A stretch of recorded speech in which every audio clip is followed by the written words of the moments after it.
Романы серии были переведены на 80 языков мира, среди которых русский, узбекский, азербайджанский, белорусский, украинский, арабский, урду, хинди, бенгальский, валийский, африканский, латышский, вьетнамский. Роллинг ханымның несін агентін табу өте қиын болған. Ғылыми текст емес, мынау ғылыми тексттен де ауыр тиді екен. Мынандай көркем аударма. Көшеде тұрған жарнамаларды көрсеңіз, орысшасын оқисың да, сіз қазақшасын оқысаң, ой, не жазып қойған мынаған деп. Тапсырма берді, жасай салды, болды дегендей. Бір жыл агент іздедіңіз.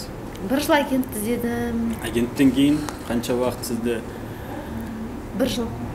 Тағы бір жыл келісімге кетті. Келісімге кетті. Енді аударуға қанша уақыт? Аударуға негізі жарты жыл кетті. Здравствуйте, дорогие друзья! И вы на канале Продавец книг. Сегодня у нас в гостях Раиса Сайран Кадер. Қош келдіңіз бізге қонаққа.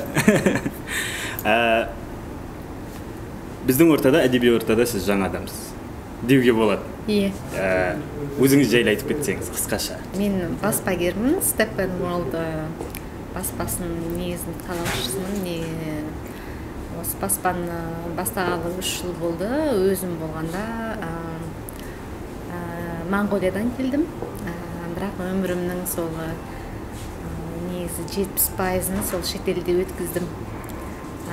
Таяу шығыста, Европада деген сияқты көп елдерде шетелде болдым. Сол Қазақстанда мен үшін бір жағынан шетел болғанымен, келесі жағынан атамекен деп осылай келесі қадамымды ол жақтан бастадым. Шетелде оқыдыңыз ба? Иә, мен Мысырда университетін бітірдім, кейін Англияда, Лондондан оқыдым. Одан кейін Голландияда оқыдым. Көп жыл Германияда тұрдық. Жолдасым сол жақта жұмыста зерттеу жасадым. Содан кейін осы Монғолияда болдым. Кейін осында келдік, балаларымды алып, осында келіп, осы баспа жұмысымен. Қазір Алматыдасыз? Иә, Алматыдамын, иә. Steppenwolf Publishing, сіздің баспаңыз. Сол баспаңыз жайлы айтсаңыз, не нәрсемен айналысады, мақсаты қандай жолда жүрген баспа? Біздің баспамыз негізі сол тай-тай басып, аяғын жаңадан басып келе жатқан кішкене баспамыз. Бірақ мақсатымыз үлкен. Сол себептен біз негізі әлемнің ең керемет деген туындыларын қазақ тіліне аударайық деп шешкенбіз алғашында. Ол ой қалай келді деген кезде мен 2016 жылы күзде жолдасым екеуміз Алматыға келеміз.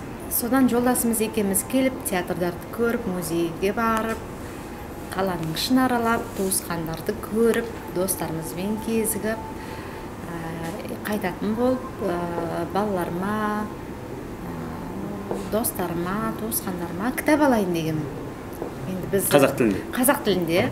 Өйткені біз жалпы сыртта жүрген қазақтар, диаспора болсын, Қазақстанның өзі қазақтары болсын, шетелде жүрген кезде қатты сағынады. Қазақи мәдениетті, салт дәстүр болсын, кітап, осыны іздеп жүреміз үнемі. Сосын кірген кезде ештеме таба алмадым. Мен болды әрине, балаларыма кішкентай кітаптар болды, бірақ бұлай көз тартымды емес негізі. Содан кейін уайымдадым да, бұл қалай неге жоқ деп. Бір тағы інім тапсырғанда, мынандай қаржы жайлы осындай бір жақсы кітап болса, маған алып келіңізші деп, финанс жағынан деп. Соң ар іздедім, бір іздедім, кірмеген дүкенім жоқ, таппадым ештеме. Тіпті оқулық та жоқ. Содан кейін орысша апарайын десем, олар орысша түсінбейді. Содан жарайды деп өзіме бірнеше орыс кітап алдым да, орысша. Өзім оқитындықтан жақсы көремін. Содан кейін балаларыма ештеме таппадым да, қайтып кеттім өкініп. Сіз қанша тіл білесіз? Мен негізінде 6-7 тілде сөйлеймін. Сосын сөйтіп баспа ашқыңыз келді? Содан кейін жалпы негізі арманым болған, осындай бір кітап шығарсам, кейінді, бірақ үнемі ойлайтынмын да, ол енді ешқашан орындалмайтын бір арман ғой деп, қиял деп қана ойлайтынмын да. Адам армандай береді ғой әртүрлі. Өйткені біз Германияда тұрған кезде, мына Франкфуртта, біздің қаламыздың қасында, Франкфуртта әлемнің ең үлкен жыл сайын өтетін жәрмеңкесі, кітаптың жәрмеңкесі өтетін. Соған біз Германияда тұрғанда үнемі барып тұратынбыз, қызығушы ретінде.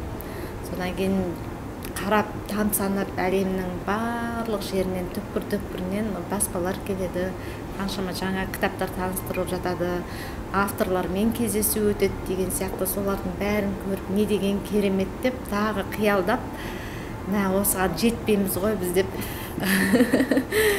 сол басқа жұмыстарымызды ойлаймыз ғой деп жүре бергенмін.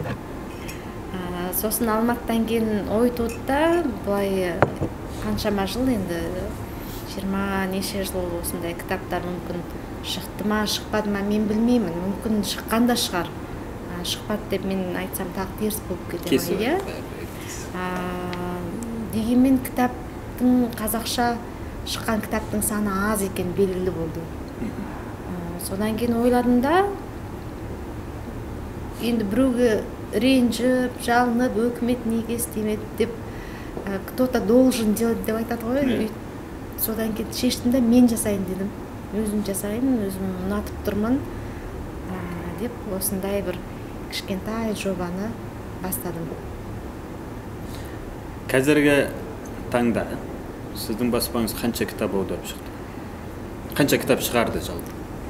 Шығарғанымыз көп емес, аударғанымыз көп. Олар енді биыл жарық көреді. Соңғы осы 3 жылда бір 8-9 кітап аударылды. Аударылып әзірленді.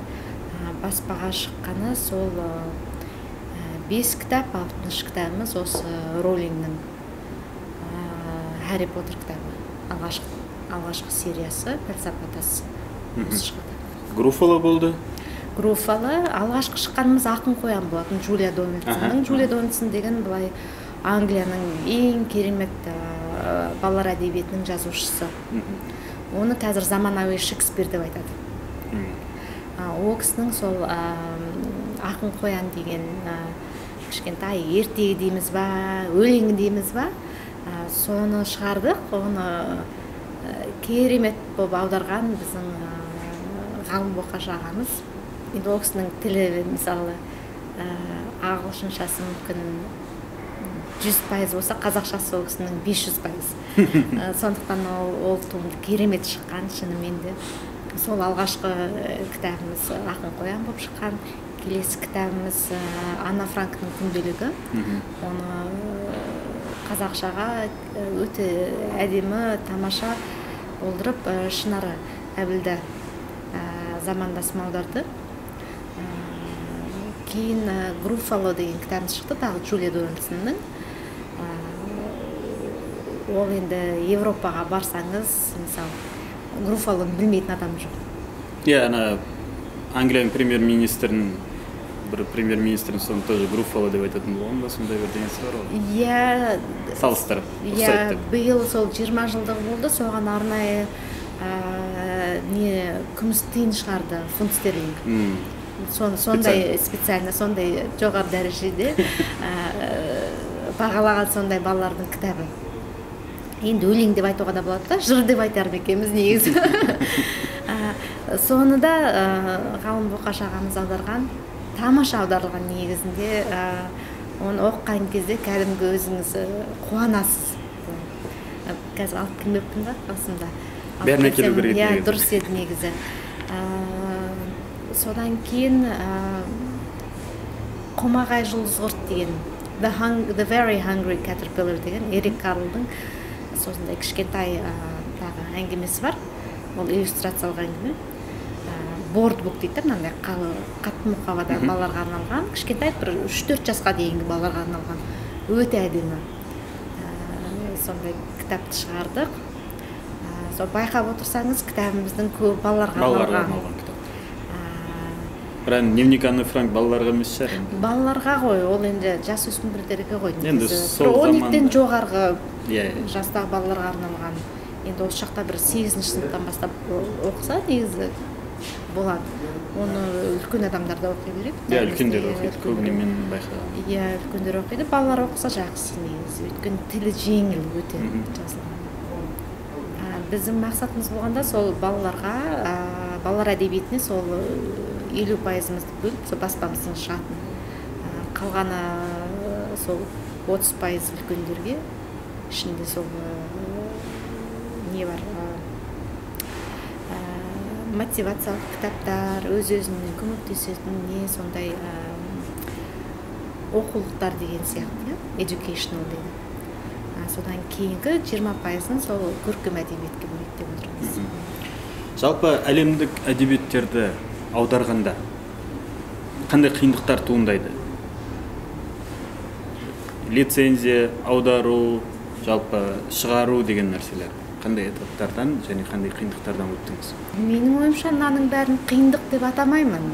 Бәрі мен үшін тәжірибе. Сондықтан ол қандай бір челлендж дейді ғой, енді қиындық деп айтады келген кезде алдыма оны енді шанамша жан-жағынан қарап, ізденіп, қалай шешуге болады деген жолын табамын. Мысалы, енді интернет деген ғажап бір әлем бар ғой, әлеуметтік желі. Соның ішінде, мысалы, қай тілде іздесеңіз де информация бар, ақпарат бар. Орыс тілінде таппасаңыз, ағылшын тілінде бар. Ағылшын тілінде таппасаңыз, неміс тілінде бар. Немісше таппасаңыз, мүмкін түрікше бар деген сияқты. Өзіңіздің іздеген қандай бір ақпаратты тауып аласыз оны. Қай бір жерде біреу жазып қойған. Бәрі ашық қой негізінде. Сондықтан енді адам іздену керек те, ізденгеннен кейін ол жолын табады. Мен үшін бұл Роллинг ханымның несін, агентін табу өте қиын болған. Өйткені сондай албаттынандай көзге түсе бермейтін неде? Роллинг ханымға сосын келеміз. Иә. Сол қиын, ең қиын осы болды. Содан кейін жалпы процесс қой, технический бәрі жан-жағынан. Креативный, технический деп айтады, оны қазақша не деп айтады. Creative technical challenges дегендер.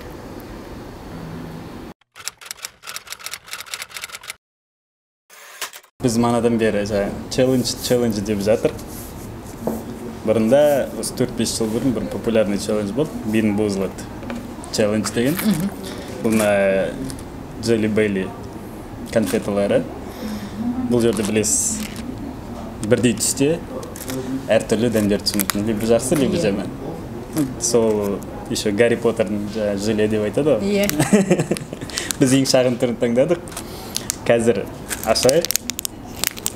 Так. Oh my god. Крас. Екі-екіден бірдей түс бар. Егер мына арада басқасына түссе, көреміз. Мен бастайын ба, сіз бастайсыз? Ал, мен да ойнап көрмеген бұны. Так. Карамельный попкорн. Карамельный попкорн, либо moldy cheese дейді. Ол не деген? Moldy cheese, көгеріп кеткен не ғой, ірімшік.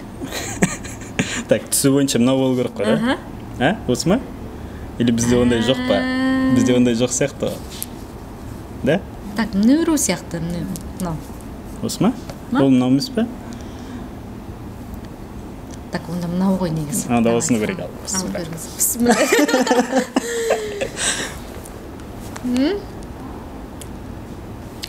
Попкорн сияқты. Попкорн? Онда попкорнға келді. Сіздің келдік? Бісміллә. Buttered popcorn дейді. Не peach. Peach. Rotten egg. Rotten egg дейді. Ойбай. Мынау шіріген жұмыртқаны қайдан жеймін? Жоқ сияқты ғой шамасы. Мынау сияқты ұқсас еді. Мынау осы деп алайын.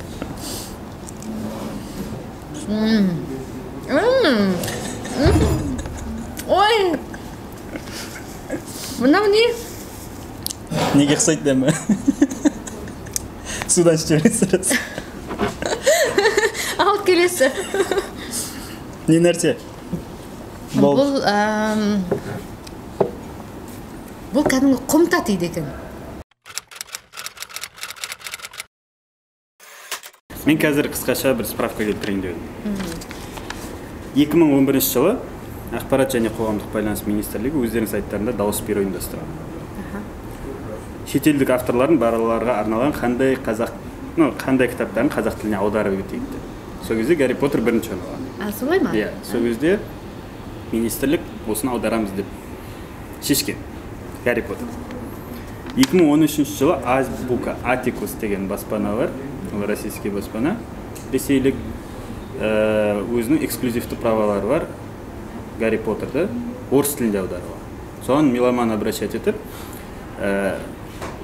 бізге қазақ тіліне аударып беріңдер деген. Кейін 2016 жылы Ақтөбенің Назарбаев интеллектуалды мектебінің оқушысы Арайлым Сейтова деген Гарри Поттердің бірінші кітабын, бірнеше главаларын аударған қазақ тіліне. Және электронды түрде шығарған. Өздері даже иллюстрация жасаған, енді мектеп оқушысы. 2017 жылы меломан ген директоры Вадим Галенко Гарри Поттер жайлы кітаптарды қазақ тіліне басып шығарғысы келетінін айтып кеткен. Жаңағы ол тоже переговор сондай жүргізіп жатқан. Және міне 2020 жылға келіп жеттік, сіздің баспанаңыз праваны алды. Эксклюзивті, то что шығаруға болады. Және мен қысқаша Википедиядан тоже информация. Романы серии были переведены на 80 языков мира, среди которых русский, узбекский, азербайджанский, белорусский, украинский, арабский, урду, хинди, бенгальский, валийский, африканский, латышский, вьетнамский. Вследствие этого Роулинг самый переводимый автор. И также первый роман, который был переведен на латыни и древнегреческий. Сонда неге осы 2011 жылдан бері ешкім бізде қолға ала алмай, сізде қолдан пайда болды? Аман жол, оған мен енді жауап бере алмаймын, өйткені ол уақытта мен Қазақстанда болған жоқпын. Жақсы, сіз қалай алдыңыз? Жақсы. Сіз қалай осы праваны алдыңыз? Бұл кітапты сол министрлерде қолдарында болған жоқ па? Агентті табатындай возможность болған жоқ па? Ақша ала, сатып алуға ақша болмады ма? Әр нәрсе ниетке байланысты, Аман жол. Ағылшындарда мынандай сөз бар да, be careful what you wish for, you might get it. Қазақша не деп аудару керек? Өзіңнің ниеттеріңмен абай бол деген. Иә, ниетіңе абай бол, өйткені ол орындалуы мүмкін, ықтимал, орындалуы ықтимал дегенде, иә? Желанияларыңыз. Иә, желанияларыңыз. Сондықтан бәрі. Жақсы, сіздің жолыңыз осы. Мен ойладыңыз, Гарри Поттер қазақ тілінде болса екен деген ойдан бастап, осы міне кітап шыққанға дейін алдымызда кітабымыз. Бұл қазақшасы, ағылшыншасы. Бұл ағылшыншасы. Қолыңызға тигенге дейінгі жолыңыз қандай болды? Қанша уақыт алды? Қанша ақшаңыз кетті дегендей, қандай болады? Енді біраз уақыт болды. Өте көп шыдамдылықты талап ететін жұмыста, мынандай аударма жұмысы, агентті қанша уақыт іздедіңіз? Агентті негізі 1 жылда іздедім. Ана не киіп алған шығар? Плащ невидимка киіп алған? Иә, оны киген болу керек негізі. Бұлар өте талап жоғар агенттерде. Жалпы Гарри Поттердің басылуына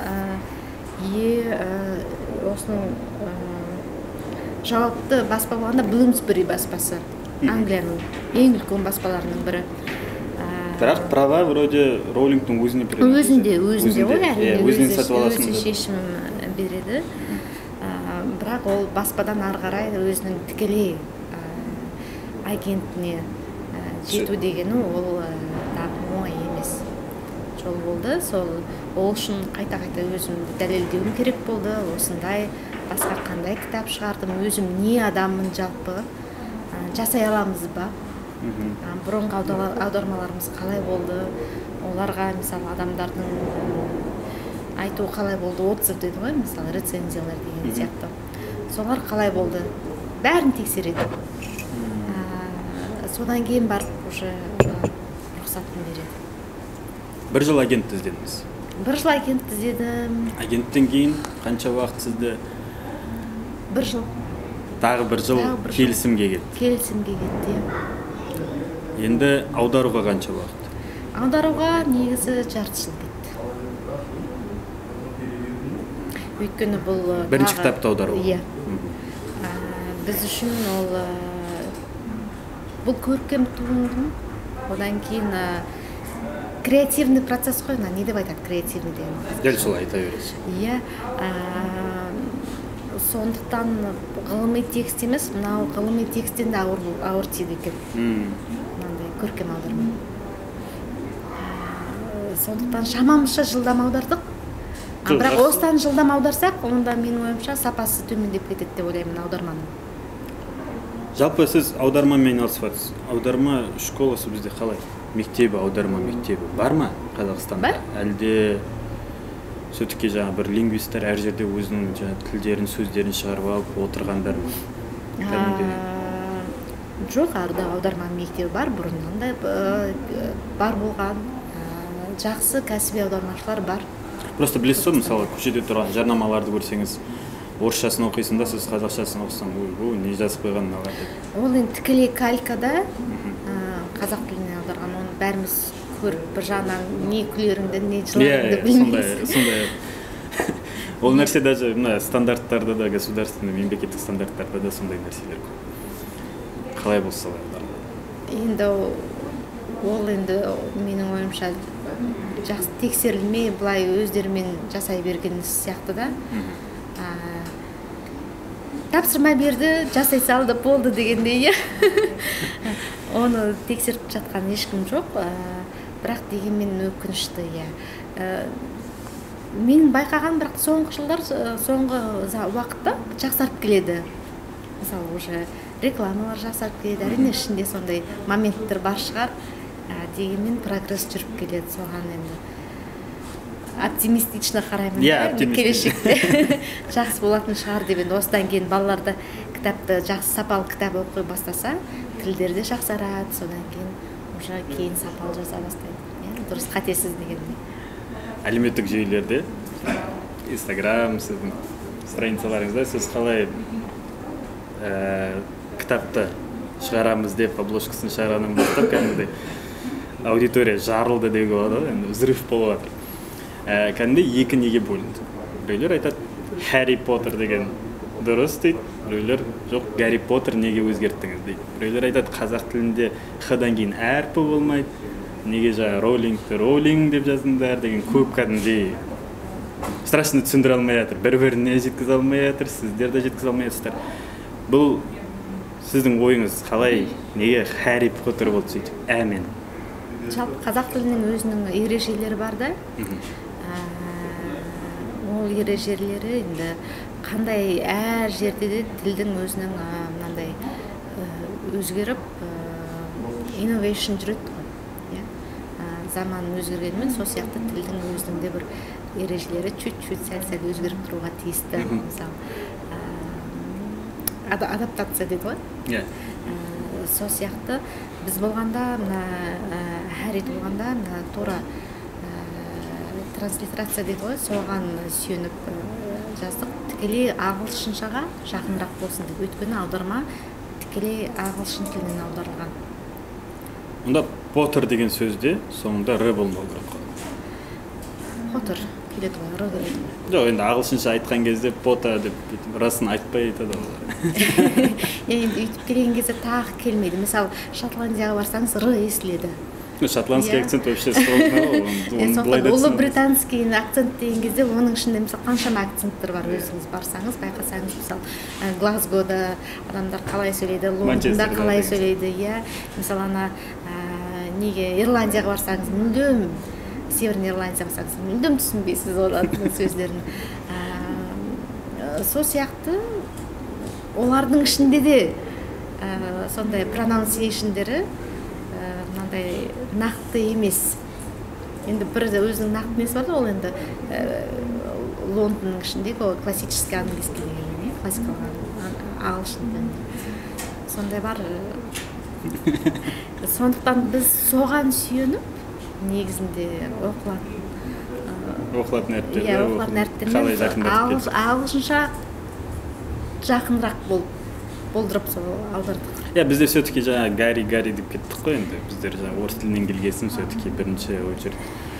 И көбісі айтып жатқан нәрсе, бұл кітап кезінде шықты, уже өзінің волнасы кетті, популярность бір определенный кинолары да шығып кетті. И барлық адам уже білет дегенде айтып отыр. Несін оны аударып жатыр дегендер де бар. Несін бұл кітапты аударып жатыр, бәрі де біледі, оқитын бәрі оқып шықты. Неге аудардыңыз сөйтіп? Негесіне? Неге аудардық деген кезде бұл керемет сондай ертегі. Өзім осы ертегіні қатты жақсы көремін. Балам екеуміз ағылшыншасын тұтас оқып шыққанбыз. Сол негізі менің балам осы Харри Поттермен кітап сүйсініп оқу осындай әдет дейді ғой. Кітап оқу әдеті осы Харри Поттерға байланысты қалыптасты. Содан кейін осыны өте жақсы көремін. Ішінде қаншама мотивтер бар, мысалы достық туралы, мейірімділік туралы, мысалы жауызды қалай жеңу керек, бірақ мейірімділікпен. Сол сияқты мысалы не дейді, серіктестік дей ма, fraternity дейді ағылшынша, братство дейді орысша. Сол сияқты мынандай тематикалар өте көп, әдемі кітап сол жағынан. Одан кейін толы мынандай adventure дейді ғой, путешествие. Сондай путешествие емес, негізі adventure дегенімізді мындай не деп айтамыз? Акшн. Акшнға толы осындай керемет кітапта. Ескірмейтін кітап, бұл классика. Уже культурный өзінің ізін қалдырған. Одан кейін мына кітапты болғанда, әсіресе қазір енді балалардың саны көп қой. Олардың бәрі мүмкін кішкентайлар әлі оқи берген жоқ мынаны. Олар енді қазір үлкейіп келген кезде, жас бір 8, 9, 10-ға келген кезде уже мына қазақ тілінде оқу керек та. Келесі поколение. Келесі поколение, келесі ұрпақ осыны қазақша оқу керек. Тираж қандай болды? Тираж сол сұранысқа байланысты болады, бірақ көп негізі 10 мыңдана. Мен естуімше 10 мыңдана. 10 мыңдана, Эксклюзивті права қанша жылға сізде? Ол енді құпия. Негізінде бір алғаннан кейін бағасы да құпия. Бағасы да құпия. Разглашаться етуге болмайды. Жалпы план бойынша, жоспар бойынша қанша кітап шығарайын деп отырсыз? Сіз барлық серия шығарасыз? Барлық сериясын шығарамыз. Бұйырса, енді үлгерсек биыл 5 кітабын, 5 сериясын шығарайық деп тұрмыз. Содан кейін қалған екеуін, одан кейін ана фантастик бист дегендер бар ғой. Фантастический. Соларды сол келесі жылғы фантастический твари дегендер бар, осыны келесі жыл шығарамыз. Құдай қаласа.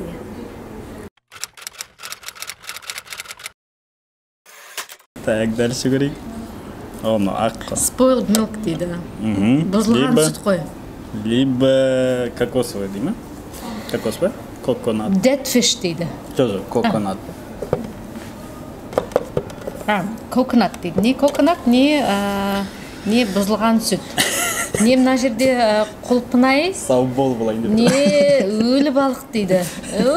Дальше оқымай қойыңыз. Өзі қорқынышты. Так. Dead fish.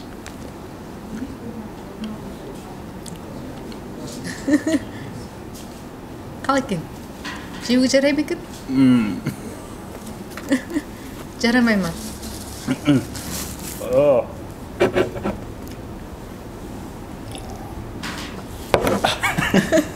Қарадан болғасын қызармайсың, сол жақсы. Адам қып-қызыл болып отыр. Ашты ма екен? Не, келетіні шығар. Лекарис дейді, не сканки спрей дейді. Мынандай бізде жоқ сияқты. Не, мына шоколадный пудинг. Ол бар. Canned dog food. Так, осыны таңдайын.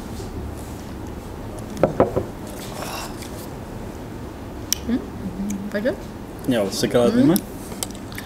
Не, иттің тамағы дейді да, мынаны консервированный. Сізге қайсы? Екеуі де пойдет болып отыр. Екеуі де пойдет. Why not? Неге болмасқа? Так, дальше кеттік. Болды ғой да? Мынау екіншісі. Иә, қайтадан бұзылған түсіпті. Өзім ақ киініп алып едім, ақ кәдімгі судьба болып отыр ғой. Нормально. Пойдет? Жақсы.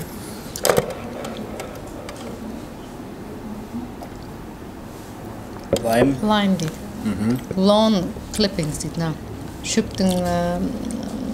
Газон ғой. Иә, газон.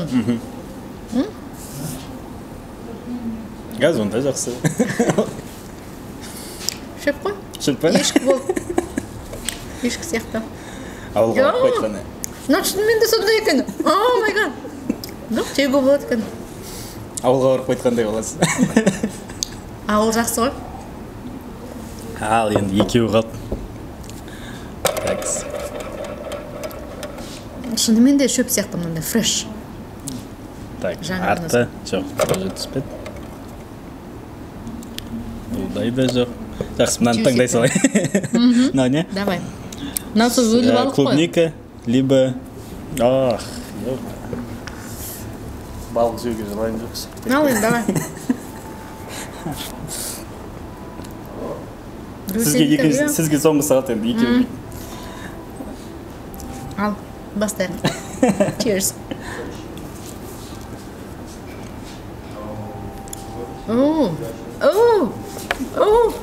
Мынау нағыз ана иттің тамағы екен. Консервированный. Маған балық түсті.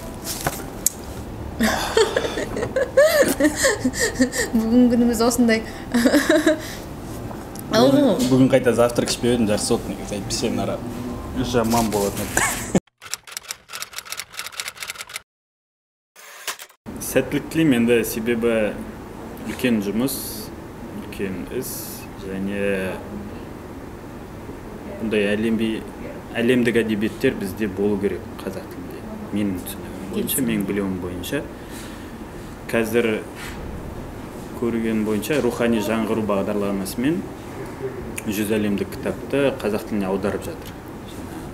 Хараридің кітабын аударған, кейбір «Сам богатый человек в Вавилоне», сондай аудармалары тоже жақсы сатылымдағы популярный кітаптарды аударып жатыр қазақ тіліне. Енді сапасы жайлы білмеймін, бірақ уже осы бағытта бір кішкене қадамдары жасалынып жатыр. Және ол менің ойымша жақсы.